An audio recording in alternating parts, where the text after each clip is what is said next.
¿Qué tal? ¿Cómo están? Muy buenas noches. Un placer saludarles. Soy Fernando del Rincón. Bienvenido a Conclusiones. Mitos y realidades de Evo Morales, la caída de una dictadura. Ese es el nombre de una conferencia de la activista boliviana Alejandra Serrate, o también conocida como la comandante Ale. Hay quienes le dicen así. Alejandra estuvo en mi país, en México, al mismo tiempo que Evo Morales se encontraba asilado. Y la intención de Alejandra era contar su versión de lo ocurrido en Bolivia durante el gobierno del expresidente Morales. Pero, según nos cuenta la comandante, fue censurada. ¿Por quién? ¿Por qué? ¿Y qué hizo ella? Bueno, pues estaré platicando con Alejandra Serrate más adelante en este Conclusiones. Además, estaremos hablando de México, en donde desde el gobierno del presidente Benito Juárez hay una separación entre la Iglesia y el Estado, un Estado laico. Pero hoy, más de 150 años después, desde la bancada del partido del gobierno en el Senado, Morena, hay una propuesta que pretende cambiar partes de esta relación entre la Iglesia y el Estado. Es la reforma integral a la ley de asociaciones religiosas y culto público. ¿Qué propone y qué es lo que dice la Iglesia? Se lo voy a explicar más adelante en este Conclusiones. Pero antes, mire usted ahí en pantalla, en grande, falso. En Bolivia, el Hotel Cortés aclaró a través de sus redes sociales que el comunicado, que incluso se lo presentaba yo hace una semana, la semana pasada, en el que se hacía referencia a las declaraciones, o este lunes, si no estoy equivocado, en ese comunicado que dice falso, se hacía referencia a las declaraciones del ex líder cívico Luis Fernando Camacho en este programa sobre la o las grabaciones de audio con Marco Pumari, líder cívico potosino. En fin, que el comunicado publicado no era el suyo, no era del hotel. Y asegura en su comunicado oficial, el que está del lado derecho, que fue enviado a esta producción, que, esto es lo que dice, este sí es de ellos. La privacidad, reserva y confidencialidad están garantizadas para todos sus clientes. Que en sus salones no hay equipos de grabación audiovisual de ningún tipo. Y que su comunicación institucional solo se emite a través de sus cuentas oficiales. Ahí está esta importante aclaración del comunicado del Hotel Cortés. Le repito lo que acabo de decirle, lo que acá se lo voy a repetir. Eso es lo único que ha declarado el Hotel Cortés.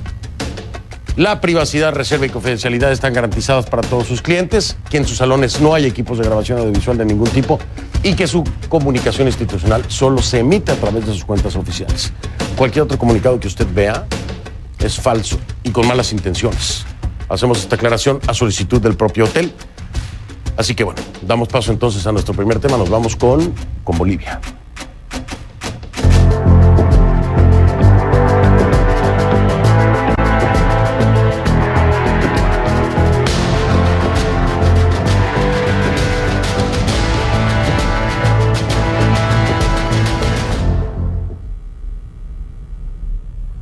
Le pido que a partir de este momento me acompañe utilizando la etiqueta numeral conclualebol. El hashtag es conclualebol, numeral conclualebol, Ale de Alejandra, Bol de Bolivia. Sus comentarios, por favor, con esta etiqueta conclualebol, a mi cuenta en Twitter, @soyfdelrincón, @soyfdelrincón. Esa es la cuenta en Twitter, conclualebol, es la etiqueta. Durante una rueda de prensa en Buenos Aires, le voy a contar, el expresidente de Bolivia, Evo Morales, dijo que desde Argentina aporta a la campaña del MAS de cara a las nuevas elecciones generales que se realizarán en Bolivia en el 2020. Morales aseguró que hacer política es su derecho y que volverá a Bolivia. Escuche. Si no me permiten entrar, a ver la forma de buscar, acompañado por personalidades, por la prensa, me voy a entrar allá a hacer campaña. No tengo miedo a la detención. Tantas veces he detenido, procesado. Bien, al ser consultado por CNN sobre las irregularidades encontradas en las actas de las elecciones generales en octubre, las que fueron reportadas en el informe de la Organización de los Estados Americanos, en la auditoría, Morales aseguró que ese informe, esa auditoría, pretendía incendiar a Bolivia. También vinculó el informe con las muertes registradas en Bolivia durante las protestas que desataron las denuncias de fraude electoral y su renuncia a la presidencia. Esto fue lo que dijo. Y ese informe tampoco dice que hay fraude. Lo que dice es hay irregularidades, hay observaciones, actas. Por eso hace un momento dije, de los 226 actas observadas, si son actas observadas, debe haber nuevas elecciones de esas actas, de acuerdo a las normas. Pero no. Aunque todos los votos pasarían a la derecha, igual ganamos en la primera vuelta. Bueno, hay una palabra muy importante en esa auditoría, en ese informe de la OEA, ¿no? Dolosas. Dolosas. Irregularidades dolosas. Agréguele el dolosas. Es decir, que fueron con mala intención, con el objetivo de alterar. Y de ahí es una vinculación directa con el fraude. Hay que explicárselo a Evo Morales. Dolosas. Y cuando es algo doloso, también en el ámbito legal, en el ámbito penal, en el ámbito judicial, tiene un peso que debe ser investigado. De ahí es que se vincula con el fraude. No fueron irregularidades, así nada más sueltas, irregularidades, no. Hay dolo. De acuerdo al informe de la propia OEA, que quede claro. Entonces, esa palabrita hay que agregarla cuando se hable del tema, ¿no? Esto es muy importante, hace una gran diferencia. Mientras tanto, el presidente de Estados Unidos, Donald Trump, aseveró en su cuenta de Twitter que respalda al gobierno de Yanine Áñez. El mandatario escribió: apoyamos a Yanine Áñez en Bolivia en su labor de asegurar una transición pacífica democrática a través de elecciones libres. Esto es Donald Trump, ahí está en su cuenta. Denunciamos la persistente violencia y a aquellos que la provocan dentro y fuera de Bolivia. Estados Unidos está con la gente de la región por la paz y la democracia. Por supuesto, la presidenta interina respondió: agradecemos el respaldo del presidente de los Estados Unidos, Real Donald Trump, su cuenta de Twitter. Nuestra labor es pacificar nuestra patria y convocar elecciones, así como lo ha manifestado la ciudadanía. En este intercambio de tweets, mientras Evo, en contraste, declara lo que ya escuchó allá en Argentina. Ahora, de toda esta encrucijada hay muchos personajes, ¿no? Hoy vamos a hablar con Alejandra Serrate. Ella es una activista, cofundadora de la plataforma Resistencia Femenina. Alejandra la han invitado varias veces a dar charlas sobre Evo Morales en varias localidades de México. Sin embargo, la activista dice que le han cancelado estos eventos, se los cancelaron, y denuncia que la razón fue censura. ¿Con qué argumento? El argumento de que eran temas que afectaban o que era crítica al gobierno de Andrés Manuel López Obrador. Sin embargo, uno de los sitios donde iba a hablar, la Universidad Latina de América en Morelia, publicó un mensaje en su cuenta de Facebook diciendo que la cancelación del evento se debía a problemas técnicos. Nosotros también contactamos al Instituto de Hermosillo y al Colegio México, otros dos centros educativos que menciona precisamente Alejandra Serrate. Nos dijeron que nos iban a enviar un comunicado, una respuesta, alguna declaración. Hasta esta hora seguimos esperando. No nos han dado ninguna respuesta, ninguna declaración, ni nada de nada. Así que bueno, cuando quieran, aquí los esperamos. Pero eso fue lo que nos dijeron, Un poquito tarde ya, son las 10 de la noche, al menos aquí, en la costa este de Estados Unidos. Vamos a hablar con Alejandra Serrate, mi primera invitada de esta noche.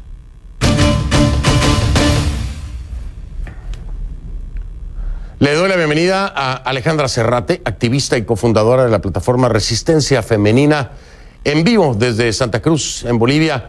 Alejandra, buenas noches, bienvenida y gracias por aceptar estar aquí en Conclusiones. ¿Cómo está, señor El Rincón? Muchas gracias por la invitación.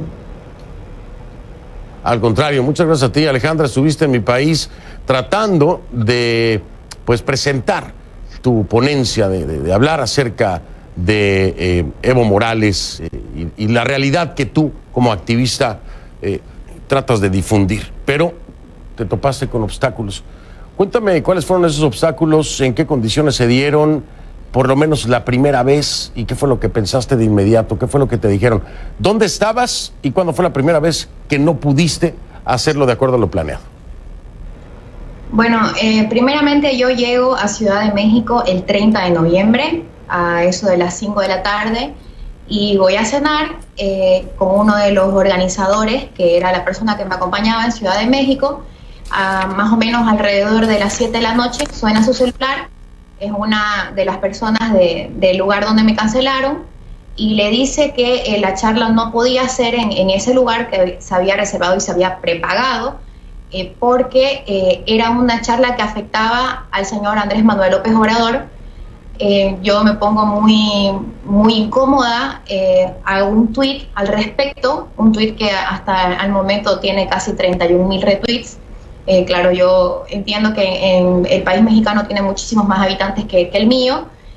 Al día siguiente fuimos a tratar de conversar con la gente del colegio. Yo llevo la presentación para mostrarles que verdaderamente no era nada de México, sino totalmente de mi país.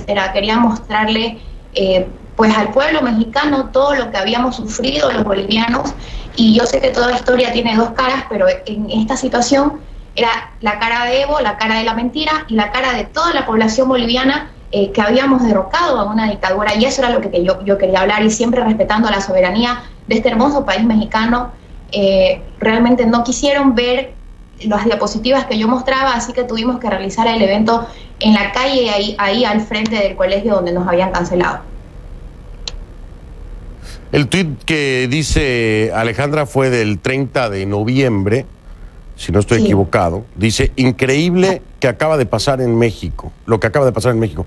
Mi derecho a la libertad de expresión ha sido totalmente vulnerada. El lugar donde iba a dar la charla Mitos y Verdades de Evo Morales, la caída de una dictadura, me cancela porque dicen que afecta al presidente López Obrador. Ese es el tuit, tiene 22.700 retweets, 30.600 likes. Y pues evidentemente esto tuvo un impacto importante, tanto así que estás aquí. ¿Por qué tiene un impacto importante? Porque, primero, entender, Alejandra, tú hablabas algo acerca de López Obrador, hablabas algo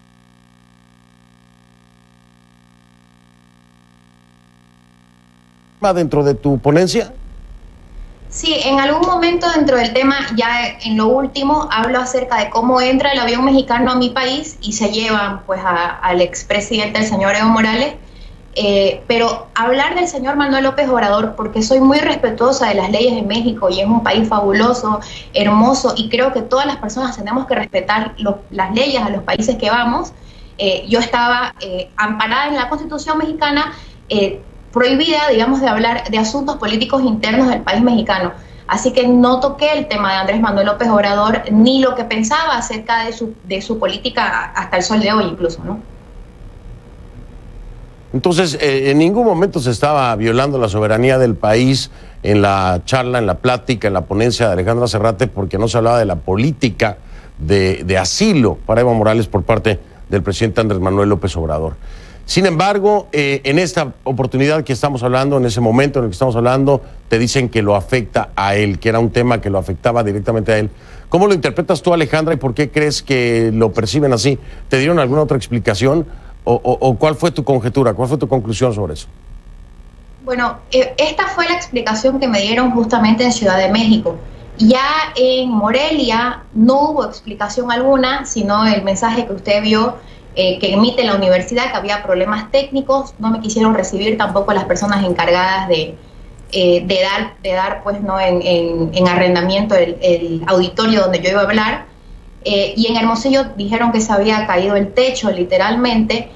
Lo que yo sí percibo es que, por supuesto que el señor Andrés Manuel López Obrador no mandó a decir las charlas, él no tiene en la más mínima idea quién soy yo, pero sí se percibe que hay un aire de autocensura de estos lugares que vetaron la charla, y claramente se entiende que si hay una autocensura es porque quizás hay algún relacionamiento con el miedo a la libertad de expresión o la libertad de expresarse, en este caso, lo que ellos pensaban iba a ser en contra del presidente de México, que es el señor AMLO, ¿no? Dímelo abiertamente, Alejandra, ¿te sentiste censurada en esas ocasiones? Abiertamente, censurada por una vinculación con el gobierno de Andrés Manuel López Obrador.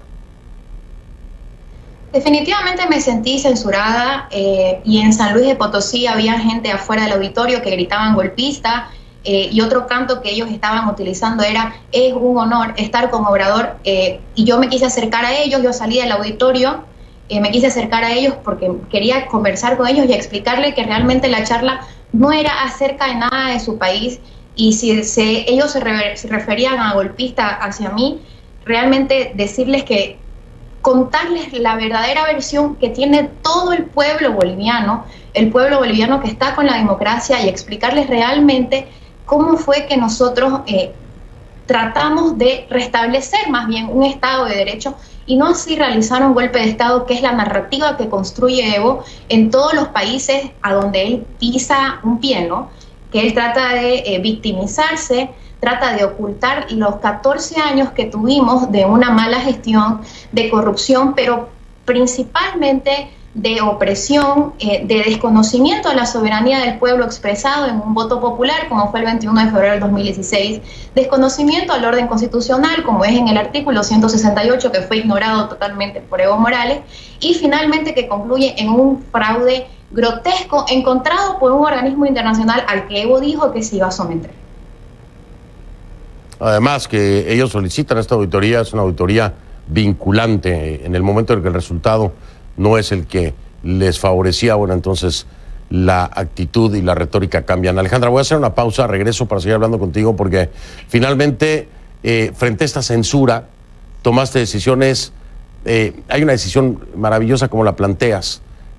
Fue en la calle que acabaste hablando en algunos de estos lugares, pero quiero que nos expliques este razonamiento maravilloso, porque venías de la calle, venías de las protestas y dijiste, bueno, ¿por qué no? Entonces lo hago aquí también en la calle, si de ahí vengo, no tengo miedo a esto. Alejandra Serrate está conmigo, regreso para que nos hable acerca de esto, es activista y cofundadora de la plataforma Resistencia Femenina, está en vivo desde Santa Cruz, allá en Bolivia.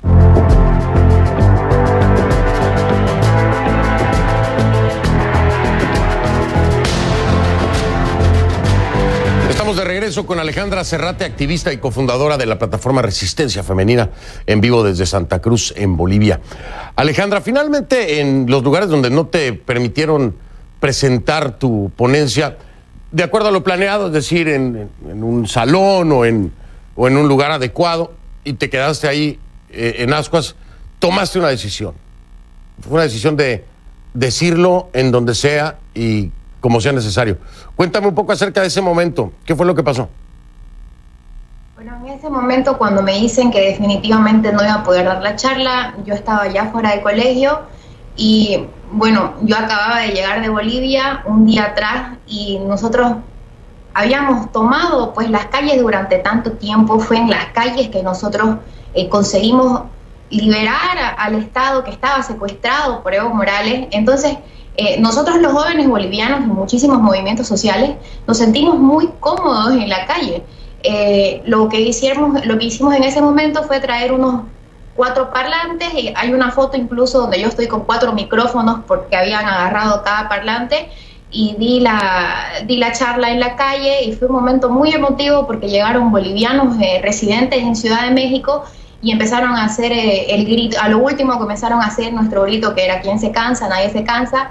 Y la verdad que fue un momento muy emotivo, porque realmente hay que pensar que cuando uno hace estas ponencias, habla de algo que pasó hace muchos años atrás, quizás, o muchos meses atrás, y nosotros los bolivianos era algo que acabábamos de vivir menos de 15 días atrás. Habíamos tenido prácticamente, Evo Morales fue el único presidente que yo conocí en mi vida consciente, y luego asume Yanine Áñez, así que para nosotros los jóvenes fue un momento único en nuestra historia, y lo conseguimos en las calles, ¿no? Así que cuando realicé la charla en la calle de México, en el barrio Roma, me acuerdo muy bien, era el barrio Roma, no me sentí para nada fuera de lugar porque estaba muy acostumbrada. En la colonia Roma fue precisamente. Alejandra, dime algo, porque seguramente interactuaste con muchas personas, con muchos mexicanos, pero quiero que me digas honestamente si escuchabas a los mexicanos empapados del tema, si entendían lo que había pasado o si estaban completamente desinformados y desconectados. ¿Qué sentiste? ¿Qué fue lo que percibiste tú? Bueno, primeramente yo les comienzo a contar cómo es que Evo sube al poder de manera democrática. Les relato toda la historia de Bolivia en muy poco tiempo, en los últimos 14 años. Les cuento de la represión de los indígenas del Titnis, se quedan totalmente asombrados, era una situación de los que ellos no estaban enterados.